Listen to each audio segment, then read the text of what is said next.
Hello friends, welcome back to my channel Shanthi Sunday vlogs. பார்க்கறதுக்கு அச்சு அசல் புளிசாதம் மாதிரியே இருக்கக்கூடிய இந்த ரெசிபி புளிசாதம் கிடையாதுங்க, புளி சாப்பாடு. இது எங்கள் வீட்டு ஸ்பெஷல் புளி சாப்பாடுங்க. இது வந்து மீந்து போன சாதத்தில் பண்ணுறது. முதல் நாள் சாதம் வடித்து நம்ம மீந்து போனால் தண்ணி ஊற்றி வைப்போம் இல்லையா, தண்ணி ஊற்றி வச்சு காலையில் பழையதாக சாப்பிட்றது சம்டைம்ஸ் சாப்பிடுவோம். சில நேரங்களில் எங்கள் வீட்டில் என்ன பண்ணுவாங்க அப்படின்னா புளி சாப்பாடாக பண்ணிடுவாங்க. முதல் நாள் மீந்து போன சாதத்தில் இதை செஞ்சு முதல் நாள் பாதி வேலை இருக்கும், மறுநாள் காலையில் பாதி வேலை இருக்கும். சாப்பிட்டோன்னு வச்சுங்களேன், இது மாதிரி செஞ்சு அதோட இந்த சைட் டிஷ்ஷும் இந்த மாதிரியான துவையல் அரைச்சி வச்சு இதை சாப்பிட்டோம் அப்படின்னா தட்டில் ஒரு பருக்க கூட மிஞ்சாதுங்க, தட்டே காலியாயிடும். கண்டிப்பாக இந்த ரெசிபி நீங்கள் செஞ்சு பாருங்கள். உங்கள்கிட்ட மீந்து போன சாதம் இருந்துச்சுன்னா பண்ணுங்க, இல்லைன்னா நைட்டு வந்து சாதம் வடித்து இல்லை மதியானம் சாதம் இருந்துச்சுன்னா வடிச்சிட்டு நான் எப்படி செய்கிறேன்னா அதே மாதிரியே நீங்கள் ரெடி பண்ணுங்க, சூப்பராக இருக்குங்க. இப்போ வந்து எந்த ரெசிபி எப்படி பண்ணலான்னு பார்க்கலாமா? எங்கள் வீட்டில் வந்து சாதம் வடிச்சிட்டு மீந்து போன சாதம் இவ்வளவு இருக்குது. இந்த சாதத்தில் தான் நான் இப்போ இது பண்ண போகிறேன். இதில் நம்ம தண்ணி ஊற்றி வச்சு பழையதாக நம்ம சாப்பிடலாம். எல்லா டைமும் பழையதாக சாப்பிடாம ஒரு தடவை இது மாதிரி செஞ்சு சாப்பிடுங்க, சூப்பராக இருக்கும். இது மாதிரி கட்டிகள் இல்லாமல் கையால் உடச்சி விட்டுருங்க. எங்கள் வீட்டில் அப்படி தான் பண்ணுவாங்க. கையால் தான் எங்கள் அத்தை வந்து இதை அந்த கட்டிகள்லாம் இல்லாமல் உடச்சி அதில் செய்வாங்க. டேஸ்ட்டு வேறு லெவலாக இருக்குங்க. கண்டிப்பாக இது மஸ்ட்டு ட்ரை. இது இந்த ரெசிபிக்கு, அதாவது இந்த சாதத்துக்கு தகுந்தது மாதிரியான புளி நான் ஊற வச்சுருக்கேன். ரொம்ப கம்மியான இதுதான், அதாவது ஒரு நெல்லிக்காய் சைஸ் அளவுக்குன்னு வச்சுக்கோங்களேன். உங்களுக்கு சாதம் நிறையா இருக்குது, நிறைய பேருக்கு வேணும் அப்படின்னா நிறையா நீங்கள் புளி வச்சுக்கோங்க. இப்போ புளி ஊற வச்ச புளியிலேயே இந்த சாதத்துக்கு தேவையான அளவுக்கு கல் உப்பு, 1/2 ஸ்பூன் மஞ்சள் தூள் சேர்த்து இதை நல்லா கரைச்சிக்கலாம். இது முதல் நாள் நைட்டு தாங்க செய்யணும். இந்த ப்ரொசீஜரை முதல் நாள் நைட்டு செஞ்சு மறுநாள் காலையில் தாளித்து நீங்கள் சாப்பிடுங்க, டேஸ்ட்டு அட்டகாசமாக இருக்கும். மதியானம் வடித்த சாதம் மிச்சமாக இருந்தாலும் இது மாதிரி செஞ்சு வச்சுடுங்க, சூப்பராக இருக்கும்பா. இது நல்லா புளியை திக்காக கரைச்சி என்ன பண்ணணும் அப்படின்னா இந்த சாதத்தில் வந்து அப்படியே ஊற்றி கிளறிடணும். இப்போ எங்கள் வீட்டில் வந்து கையாலேயே தான் கிளறுவாங்க, கெட்டு போகாது. ஏன்னா புளி வந்து நம்ம ஊற்றி கிளறி வைக்கிறதுனால மறுநாள் காலையில் தாளிக்கணும், ஸோ கெட்டு போகாது. இது மாதிரி நல்லா கரைச்சி விட்டு கையாலே தான் கிளறி விடுவாங்க, நம்ம ஒரு கரண்டியால் கிளறி விட்டுக்கலாம். நல்லா வந்து நான் மறுநாள் காலையில் நம்ம பார்க்கும்போது அந்த மஞ்சள்லாம் வந்து நல்லா பிடிச்சி மஞ்சளாக இருக்கும்.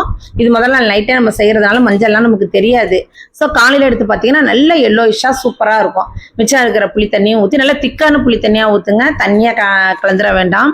நல்லா திக்காக கலந்து இந்த மாதிரி சாதத்தில் நல்லா கரண்டியில் விட்டு கலந்து, எண்ணெயெல்லாம் எதுவுமே ஊற்றக்கூடாதுங்க. வெறும் புளி தண்ணி, உப்பு சேர்த்துருக்கோம், மஞ்சள் தூள் சேர்த்துருக்கோம்.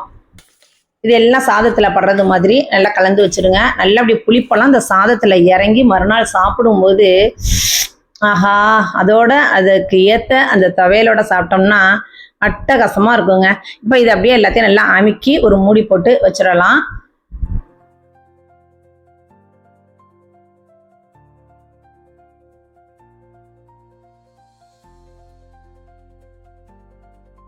இது முதல் நாள் மூடி போட்டு வச்சுட்டேன். இப்போ காலையில் இதை திறந்து பார்க்கலாம். பாருங்கள், நல்லா மஞ்சள் தூள் நல்லா வந்து எப்படியே அதில் ஒட்டி எப்படி மஞ்சளாக பார்க்குறதுக்கு சூப்பராக இருக்குது பார்த்தீங்களா? இது இப்படியே இருக்கட்டும். இதுக்கு முன்னாடி நம்ம இந்த சாதத்துக்கு ஏற்ற சைட் டிஷ் ஒன்று நம்ம ரெடி பண்ணிக்கலாம். இதுக்கு வந்து ஒரு துவையல் அரைக்க போகிறோம். இப்போ ஒரு பேனை சூடு பண்ணி 1 ஸ்பூன் ஆயில் விட்டு 2 காஞ்ச மிளகா சேர்த்துக்கலாம். மிளகா வந்து நல்லா செவந்த பிறகு எடுத்துடலாம். இதில் வந்து ஒரு துளியோண்டு, அதாவது ஒரு கொட்டை புளி அப்படின்னு சொல்கிறாங்க பார்த்தீங்களா, அந்த அளவுக்கு புளி சேர்த்து இந்த எண்ணெயிலேயே பொரித்து எடுத்துக்கலாம். அதோட 3 ஸ்பூன் கடலைப்பருப்பு நான் சேர்த்துருக்கேன்.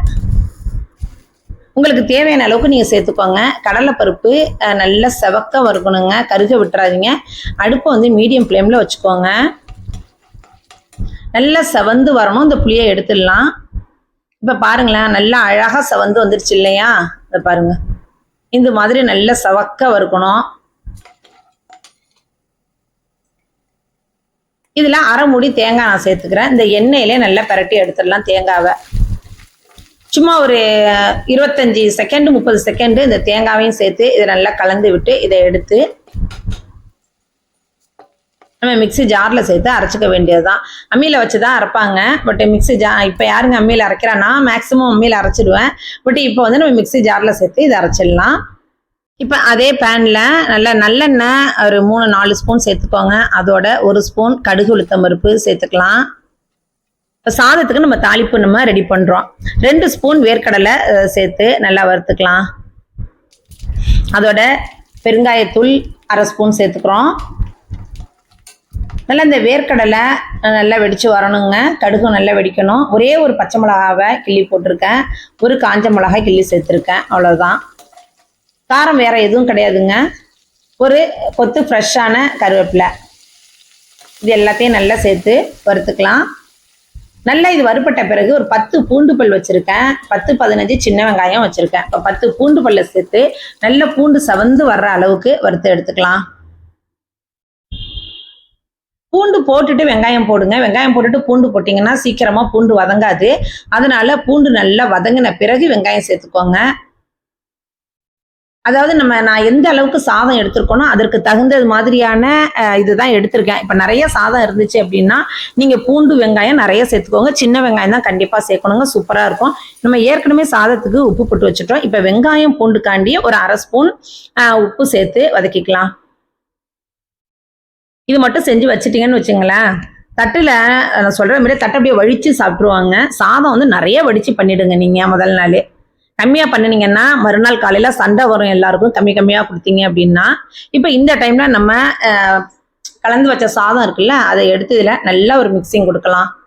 நல்லா 1 நிமிஷம் இதை நல்லா மிக்ஸ் பண்ணி விடலாம். கம்மியாக செஞ்சிட்டிங்க அப்படின்னா குழந்தைங்களுக்குள்ள பெரியவங்களுக்குள்ள சண்டை வரும். நீனு போட்டி போட்டுட்டு சாப்பிடுவாங்க. அந்த அளவுக்கு சூப்பராக இருக்கும். அதனால சாதம் வடிக்கும் போதே முதல் நாள் நீங்கள் நிறைய சாதம் வடித்து மீந்து போகிற சாதத்தில் இது மாதிரி செஞ்சு சாப்பிடுங்க. இதில் உப்பு இருக்கான்ட்டு நல்லா செக் பண்ணிக்கோங்க. சூப்பராக ரெடி ஆயிடுச்சுப்பா. அருமையான எங்கள் வீட்டு ஸ்பெஷல் புளி சாப்பாடு. எங்கள் வீட்டில் எங்கள் அத்தை வந்து இது மாதிரி தான் செய்வாங்க. அந்த காலத்துல எல்லாம் வந்து இட்லி, தோசை, பூரி, சப்பாத்தி எல்லாம் என்னங்க கிடையாது. ஏன்னா அமாவாசை தான் இட்லிக்கே போடுவாங்க. அது மாதிரி டைமில் இந்த மாதிரி 3 வேளையுமே சாப்பாடு தான் அவங்க சாப்பிடுவாங்க. காலையில் பழையது சாப்பிடுவாங்க, மதியானம் லஞ்சு, நைட்டு வந்து இந்த மாதிரி சாதம் சாப்பிடுவாங்க. மீந்து போகிற சாதத்தில் இது மாதிரி புளி சாப்பாடாக பண்ணிடுவாங்க. நிறைய நாட்கள் பழையதாக இருக்கும். இப்போ நம்ம வந்து வறுத்து வச்ச அந்த கடலைப்பருப்பு தேங்காவை அரைச்சி எடுத்துக்கலாம். ஃபர்ஸ்ட் வந்து கடலைப்பருப்பு தேங்காவை நல்லா அரைக்கணும். நல்லா அரைக்கணும்னா நல்லா குறன்னு அரைக்கணும். ரொம்ப நைஸாக அரைச்சிடக்கூடாது. இந்த துவையலுக்கு அதுதாங்க. ஒரு 75% அளவுக்கு அரைஞ்சா போதும். பூண்டு முன்னாடியே போட்டுறாதீங்க.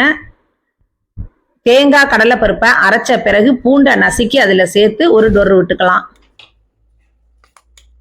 அதே மாதிரி ஒரு 75% 80%க்கு இதை அரைஞ்சா போதுங்க. குறன்னு இருக்கணும். அப்போதான் சூப்பராக இருக்கும் இந்த துவையல். இப்போ பூண்டு சேர்த்து ஒரே ஒரு டொரு விட்டு எடுத்துக்கலாம்.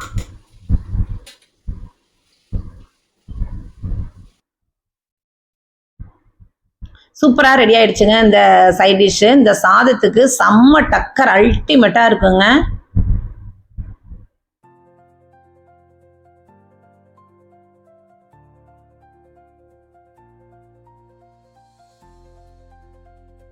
அவ்வளோதான். இப்போ சாதத்தை நம்ம சர்வ் பண்ணிடலாம்.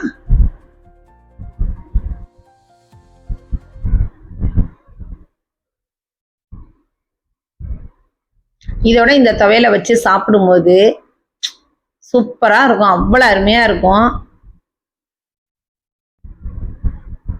வயலுக்கு போகிறவங்கெல்லாம் இது மாதிரி பண்ணி எடுத்துகிட்டு போவாங்க அப்படின்னுட்டும் சொல்லுவாங்க.